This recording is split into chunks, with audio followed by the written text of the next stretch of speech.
고린도후서 6장 1절로 10절까지 말씀입니다.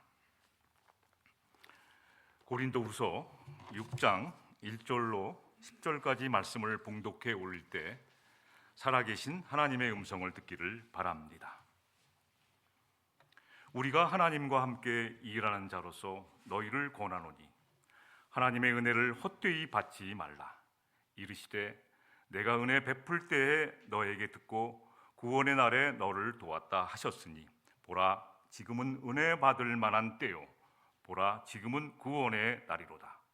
우리가 이 직분이 비방을 받지 않게 하려고 무엇이든지 아무에게도 꺼리 끼지 않게 하고 오직 모든 일에 하나님의 일꾼으로 자천하여 많이 견디는 것과 환난과 궁핍과 고난과 매맞음과 갇힘과 난동과 수고로움과 자지 못함과 먹지 못함 가운데에서도 깨끗함과 지식과 오래 참음과 자비함과 성령의 감화와 거짓이 없는 사랑과 진리의 말씀과 하나님의 능력으로 의의 무기를 좌우에 가지고 영광과 욕됨으로 그러했으며 악한 이름과 아름다운 이름으로 그러했느니라.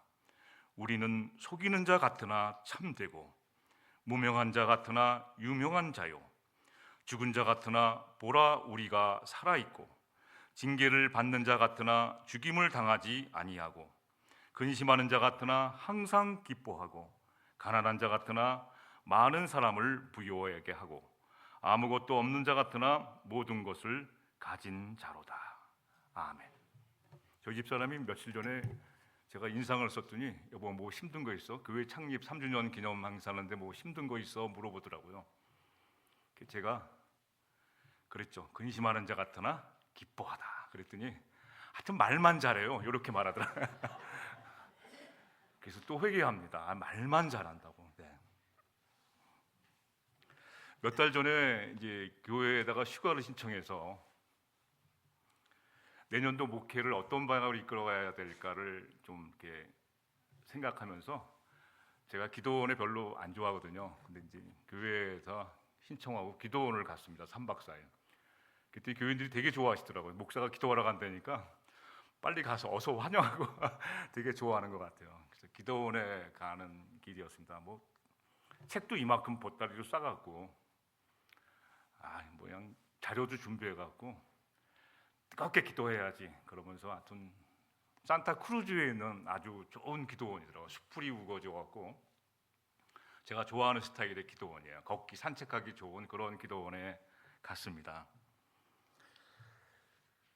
근데 하나님께 이제 내년도에 목회를 어떻게 할 것인가를 자꾸 물었죠. 하나님 내년도에 어떻게 하면 좋겠습니까? 우리 교회 사정 잘 아시죠? 어떻게 하면 좋겠습니까?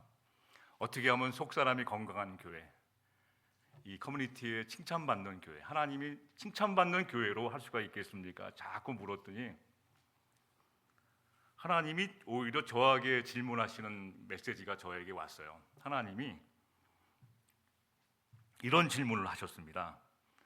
내가 왜 너희 교회에게 영생을 약속한 줄 아느냐라는 질문을 저한테 주셨어요. 왜 저와 여러분에게 하나님이 영원한 생명을 주신다는 말씀을 하셨을까요? 왜 내가 너에게 영원한 생명을 주겠다고 약속했는지를 저에게 질문했어요. 질문해보면 우리 답은 준비하고 있잖아요. 항상 우리가 공부할 때 4개 중에 하나 고르는 거니까 답은 언제나 준비되어 있지 않습니까? 하나님이 그런 질문을 딱 하자마자 준비된 답을 했죠. 하나님이 세상을 이처럼 사랑하사 독생자를 주셨으니 누구든지 예수 잘 믿으면 영생을 주십니다. 요한복음 3장 16절 맞지요? 100점 맞을 준비를 하고 딱 있었는데 하나님이 그게 아닌 거예요. 정답인 줄 알고 신나서 얘기했더니만 정답이 아니에요. 교회에서 누가 질문할 때 아멘 하면 정답입니다. 그냥 아멘 하면 돼요.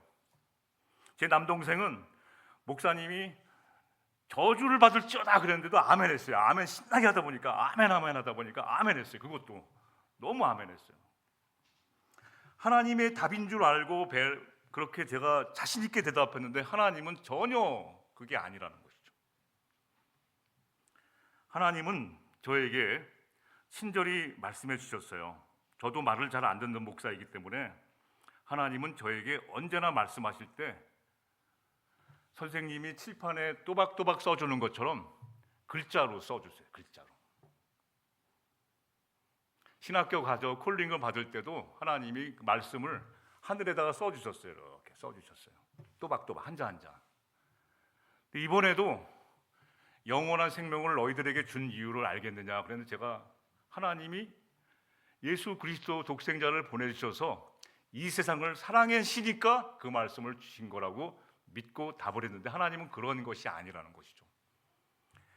예수님이 사랑해서 사랑한 사람들의 이야기를 하셔요. 왜 예수님이 이러한 사람들을 사랑했는가? 왜 예수님이 이러한 자들에게 예수를 믿게 했는가? 그래서 보니까 계시록에 보니까 소아시아의 7교회 중에서 주님으로부터 야단 맞지 않는 교회가 2개 있었어요. 다른 교회들은 다 이렇게 야단을 맞았는데 2교회가 있었습니다. 빌라델피아 교회에 하시는 말씀이 있었어요. 내가 이러한 이유 때문에 영생을 준 것이다 라고 했어요. 한번 보실까요? 빌라델 3장 10절 말씀입니다. 같이 한번 읽어보시겠습니다. 시작. 내가 나의 인내의 말씀을 지켰은즉 내가 또한 너를 시켜 시험의 때를 면하게 하리니 이는 장차 온 세상에 임하여 땅에 거하는 자들을 시험할 때라. 아멘. 이 시험을 잘 이길 수 있도록 우리가 인내의 말씀을 지켰다는 것이죠. 날마다 하나님의 말씀을 지키고 믿음을 지켰은즉 이 어려움과 시험이 왔을 때 면케해 주신다는 말씀을 해주셨어요. 시험은 땅 위에 사는 사람들을 시험하려고 닥치는 것이다 라고 세번역에는 되어 있습니다. 영생의 진정한 의미가 무엇일까를 알려주었어요. 여러분, 영생의 진정한 의미는 영원한 생명을 사는 건데 그 진정한 의미가 무엇입니까? 왜 이런 시험을 견딘 이 교회를 칭찬하셨을까요?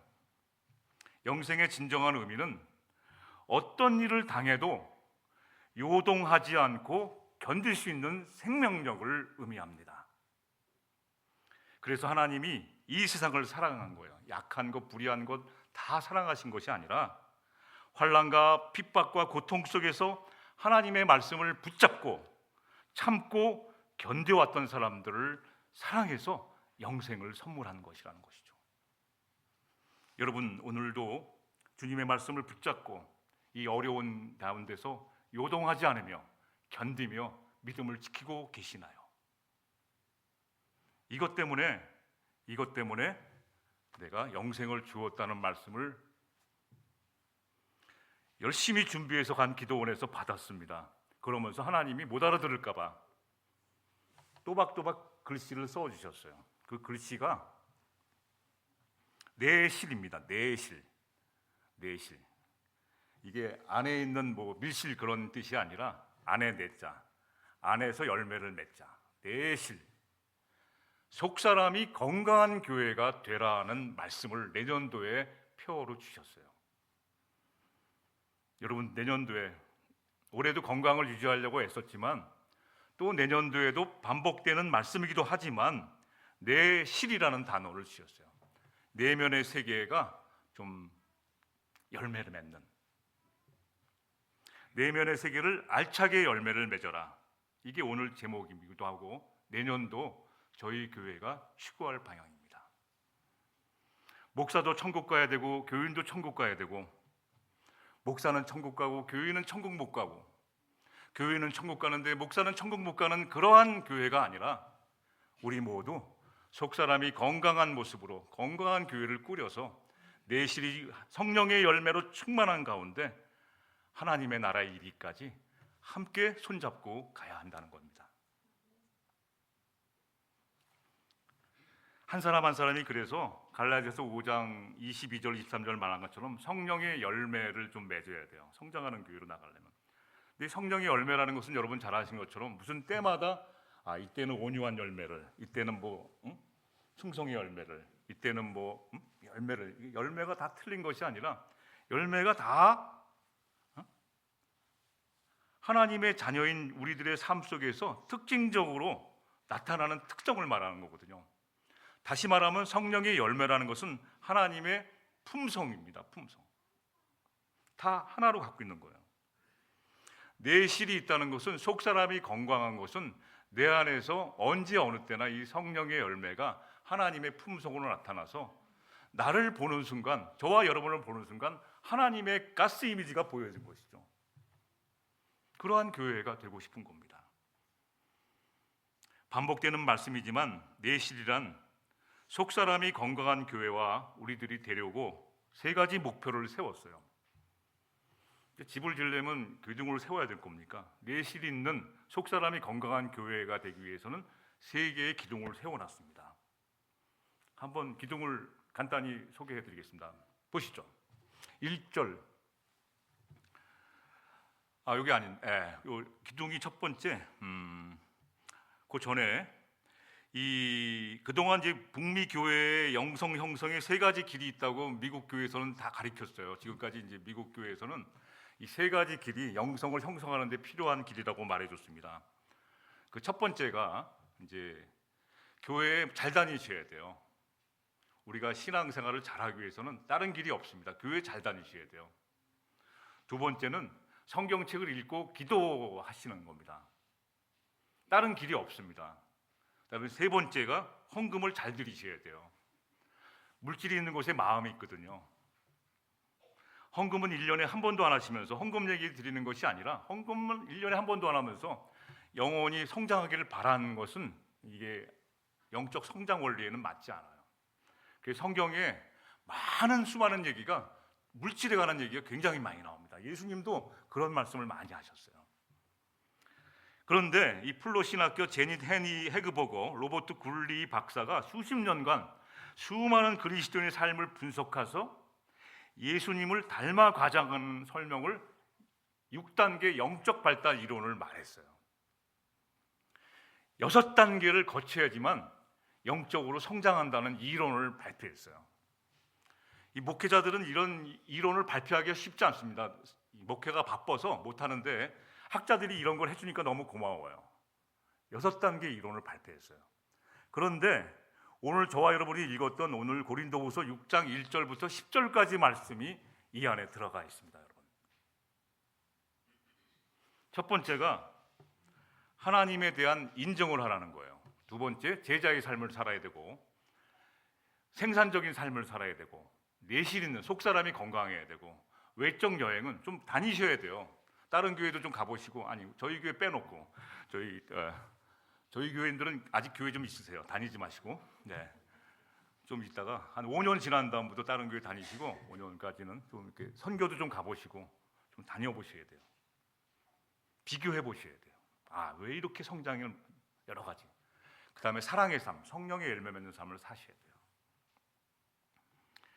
이 6단계 영적 발달 이론이 오늘 이 고린도후서 6장 1절부터 10절까지 말씀있는데 이게 딱 맞아들더라고요. 그래서 내년도에 그 교회의 성장을 내실 있는 삶인데, 속사람이 건강하려면 어떻게 해야 되나, 그것을 좀 보았습니다.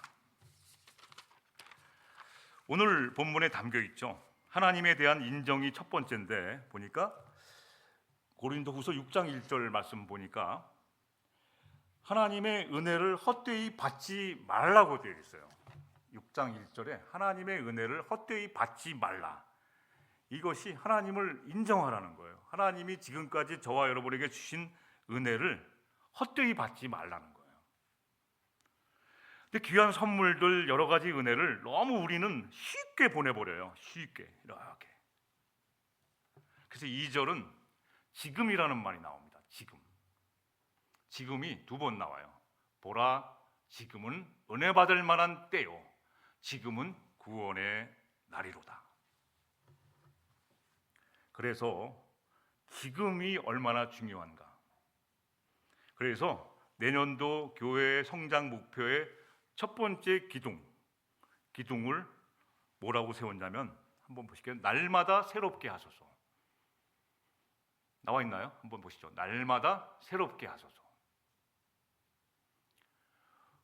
오늘이라는 투데이는 약합니다. 금방 지나가요. 아침에 눈을 떴는데 금방 오후가 되니까 잠잘 시간이 됐어요. 오늘이라는 하루는 약해서 금방 지나가 버리고 맙니다. 그런데 에브리데이, 이 오늘이 합쳐져서 날마다 반복하게 되면 이 파워가 생겨요. 그때 새로 지음받은 사람처럼 어제와 오늘이 다른 사람으로 변화되는 것이죠. 날마다 새롭게 하소서 입으로만 하는 게 아니라 오늘이라는 날짜에 그냥 성경 말씀 하나 읽은 것을 또 내일도 반복하고 또 내일도 반복하고 기도하고 날마다 반복했던 것이 이게 에브리데이 반복하니까 큰 힘이 되는 것이죠. 그래서 갈라디아서 6장 15절 말씀에는 오직 새로 지으심 받은 것만이 중요하니라 그래요. 어제가 중요한 것이 아니라 오늘 새롭게 지음 받은 것, 지나온 시절에 중요한 것보다 오늘 새롭게 나아가는 이 교회의 사명이 더 중요하다는 것이죠. 여러분, 오늘 어떤 것이 새로워지셨나요? 이 영적 발달 성장의 유권리에서 바로 이것을 처음에 인정하라는 거예요. 오늘을 우습게 하지 마시고 오늘을 흘려보내지 마시고 오늘이라는 놀라운 시간이 반복될 때 큰 힘이 난다는 것을, 새롭게 지음받는다는 것을 목표로 삼은 것이죠. 그래서 날마다 여러분 무엇을 할까가 이제 여러분에게 주어질 겁니다. 무엇을 해야 되나 날마다. 두 번째 6단계 영적 발달 이론을 보면 제자의 삶 3절 4절 보면 이게 나와요. 이 직분, 하나님의 일꾼. 생산적인 삶을 사는 건 5절 7절. 영생이라는 말씀이 아까 말씀드린 것처럼 세상에서 어떤 요동을 치더라도 흔들리지 않고 견딜 수 있는 생명력을 말하거든요.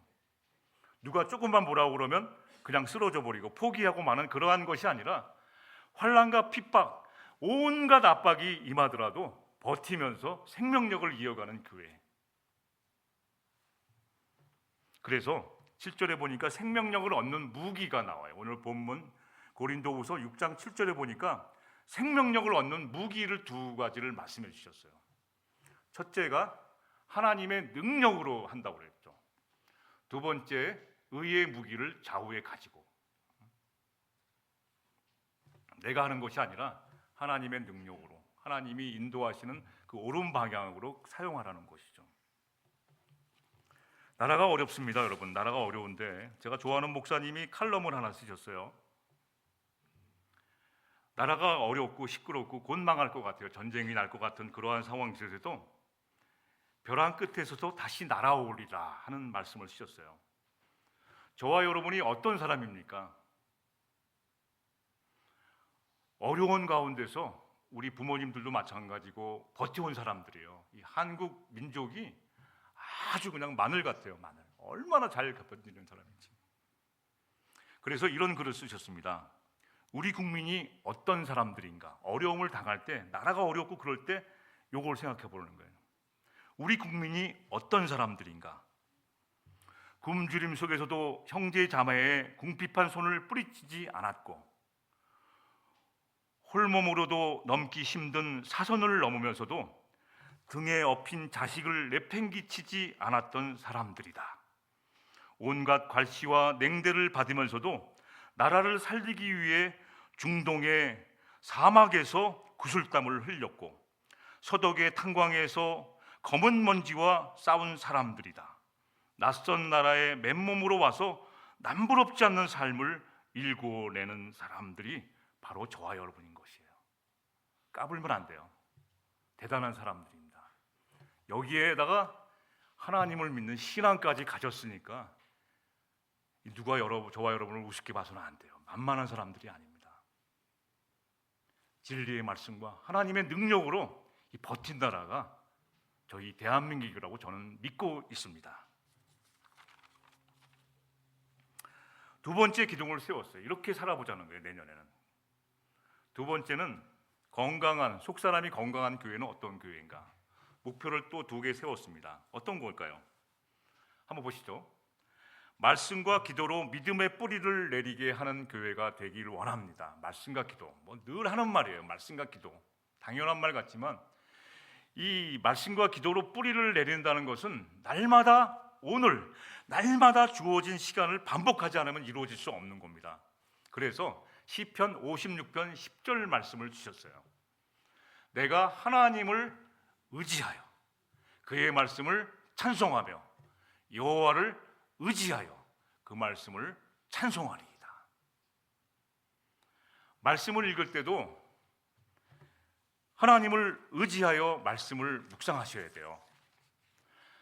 기도할 때도 하나님이 나에게 말씀하시는 말씀을 먼저 듣고 의지해서 찬송하시고 말씀을 들으셔야 합니다. 말씀과 기도로 믿음의 뿌리를 내린다는 것은 하나님을 의지하여 말씀을 읽고 묵상하는 가운데 하나님을 의지하여 그 말씀에 주신 은혜를 받고 찬송하는 거예요. 그래서 오래전부터는 성경을 읽는다고 하지 않고 먹는다고 합니다.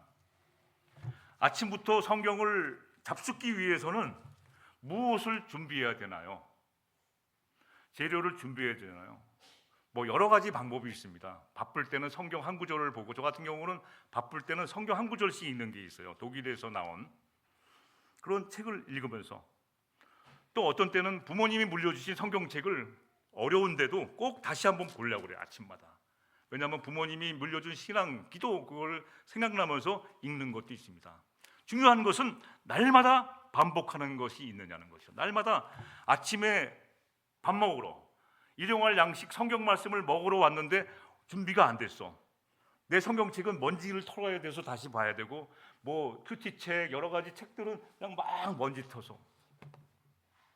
날마다 잡수실 양식이 준비되어 있나뇨? 내년도에는 올해도 열심히 했지만 날마다 먹을 양식을 준비하지 않고서는 교회 생활하기 힘들게 만들 겁니다. 물론 제가 만드는 것은 아닙니다. 날마다 의의 무기, 하나님의 능력을 맛보지 못하고 세상에서 살아간다는 것은 쉬운 일이 아니기 때문입니다. 하나님을 의지하여 살지 않고는 버틸 수 없는 이 세상 속에서 하나님의 말씀을 먹지 않고 하루를 시작한다는 것은 너무 답이 나오는, 너무 어두운, 너무 답답한 길이기 때문입니다. 속사람이 건강해지는 것은 말씀과 기도로 뿌리 내리겨야 합니다. 내가 하나님을 의지하여 그의 말씀을 찬송하며 여호와를 의지하여 그의 말씀을 찬송할 방법밖에 없습니다. 세 번째, 이게 같이 가고 여섯 단계 영적 발달 이런 거 함께 가고 있어요. 외적 여행, 사랑의 삶. 사도 바울이 이렇게 살았던 거예요. 요한일서 2장 6절 말씀 같이 한번 읽어보시겠다. 시작. 그의 안에 산다고 하는 자는 그가 행하신 대로 자기도 행할지니라. 성령의 열매가 내 삶 속에 맺어지게 하는 방법은 말씀 들은 대로 사셔야 돼요. 억지로 누가 있을 때는 그렇게 살고 누가 없을 때는 막 살고, 그것이 아니라 그렇게 살지 않고는 못 배기게 만들어요. 제가 만들어야 됩니다. 성령께서 그렇게 살지 않고는 아주 힘들어요. 이게 뭐 하나 좋은 거 있으면 이게 내가 다 먹으려고 보니까 마음이 편치가 않아요. 이걸 나눠주지 않고는 오늘 내가 편하게 살 수가 없는 것이죠. 그런 마음처럼 내가 이 말씀을 들었는데 그 행하시는 대로 나도 행하지 않고는 하루가 편하지 않다는 것이죠. 이런 구조로 돼야 돼요. 이런 구조. 그렇게 살다 보니까 사도 바울이 오늘 6단계 영적 발달 이론 같이 외적 여행, 밖에서 사람들을 만나고 어떠한 일을 만나더라도 이러한 삶을 살았어요. 5번째, 6번째 외적 삶에 있죠. 어떻게 살았나요? 이런 삶을 살다 보니까 이게 자꾸 열매가 맺어지는 거예요. 만나는 사람마다 굉장히 좋아요. 오늘도 축하 동영상을 이게 마감 시간을 정해놨더니 많은 사람들이 막 보내주시는 거예요. 그래가지고 이제 했는데 마감 시간을 정리하다 보니까 막 축하하고 막 그래요. 너무 지나온 시절에 감사한 한 사람 한 사람 만난 것이 소중하기 때문에 사랑의 삶을 살다 보니까 어떻게 돼요?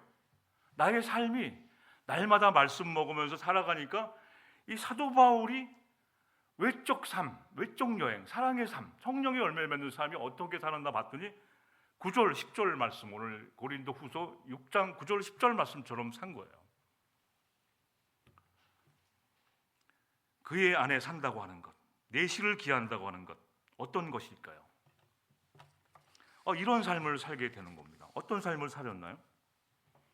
속이는 자 같으나 뻥치는 것 같아요. 내가 이렇게 누가 말할 때는 우리 집사람이 뻥치지 좀 말라고 그러는데 뻥치는 게 아니거든요. 등산할 때는 먼저 이렇게 딱 찍고 올라가잖아요.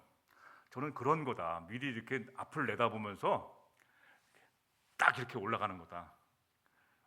뻥치는 게 아니다 그랬더니 하여튼 말은 또 잘해요. 이러고 이게 아니라 속이는 것 같은가 이 비전을 제시할 때가 있습니다. 비전, 앞으로 나갈 것 멀리 보고. 사도 바울도 사람들이 잘 안 믿었어요. 말할 때마다 자꾸만 뭐라고 그러나요? 뻥치는 것 같아요. 속이는 것 같은. 속이는 자 같으나 참됩니다. 마음에 주 예수 그리스도의 그 놀라운 사랑이 언제나 있는 것이죠. 그 다음에 무명한 자. 우리는 자꾸만 이름을 알리려고 합니다. 저도 마찬가지고 칭찬 듣는 거 좋아하고 사람들에게 알리는 거 참 좋아합니다. 그러나 어느 날 보니까 이 무명한 자의 삶을 잘 얻어보니까 이렇게 영적 성장을 하니까 유명한 자가 되어 있는 거예요. 죽은 자 같으나 날마다 사도 바울은 죽는다. 날마다 십자가의 삶에 나의 모든 것을 받고 많은 것을 삶으로 날마다 죽노라 하는 삶을 살다 보니까 살아있어요. 날마다 하나님한테 혼나고 징계를 받는 자 같으나 죽임을 당하지 않고 여기까지 인도해 주신 겁니다. 사도 바울도 오늘 죽을 줄 알았습니다. 그러나 징계를 받는 것이 없고 오늘도 죽임을 당하지 않고 살아있지 않습니까? 또 근심하는 자 같으나 항상 기뻐하고. 여러분, 형제가 벼랑 끝에 있는데 어떻게 웃을 수가 있겠습니까? 사랑하는 자매가 아직도 교회를 못 찾고 예수 그리스도를 영접하지 못하고 구원의 확실함도 없고 방황하고 있는데 어떻게 그를 바라보면서 웃을 수가 있겠습니까? 안타까워요. 그러나 근심하는 자 같으나 그가 곧 예수 그리스도 앞으로 돌아온다는 걸 생각할 때 너무 기쁜 것이죠. 장차 나타날 영광에 비하면 지금의 이 고생은 아무것도 아니라는 말씀이 됩니다. 가난한 자 같으나 저희 집안의 교훈입니다. 가난한 자 같으나 늘 부유하게 하는 자, 남에게 나눠주지 않고는 버틸 수 없는 그러한 교회. 아무것도 없는 자 같으나 모든 것을 가진 자의 삶을 살게 되는 것이에요. 내실이 있는 교회, 내실이 있는 우리 성도들은 이렇게 살게 됩니다.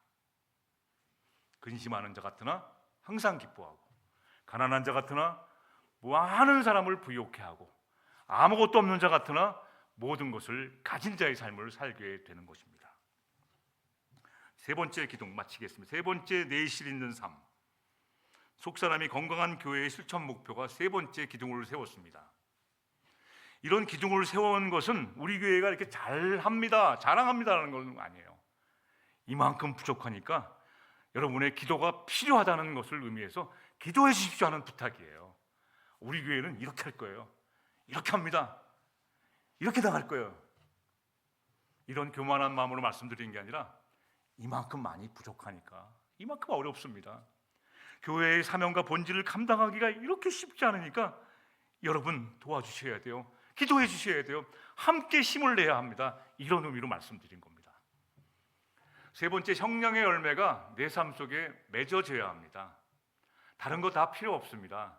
열매가 없는 삶은, 오늘도 주님이 저와 여러분들 때문에 기도하시는 경우가 있지 않습니까? 하나님 주인이시여, 하나만 더 기다려 달라고. 하나만 더 기다려 주시면 제가 걸음지고 이렇게 도롱도 파서 잘해서 갖고 와서 내년에는 열매 맺는 삶을 살게 하겠나이다. 하나만. 시간이 많지 않아요, 여러분. 그래서 그의 안에 산다고 하는 것은 요한 1서 2장 6절, 그의 안에 산다고 하는 것은 그가 행하신 대로 자기가 행하는 것이죠. 이런 성령의 열매 맺는 삶, 이 모든 것은 예수님이 저와 여러분 우리 모두에게 주신 말씀이기도 합니다.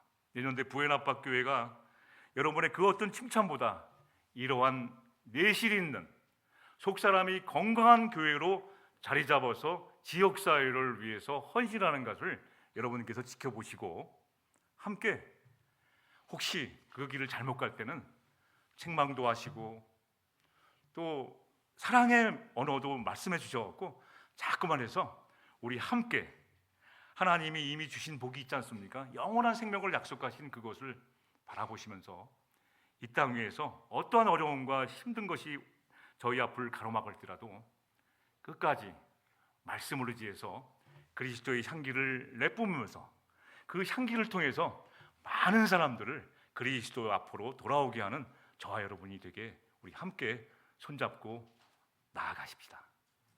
기도하십시다.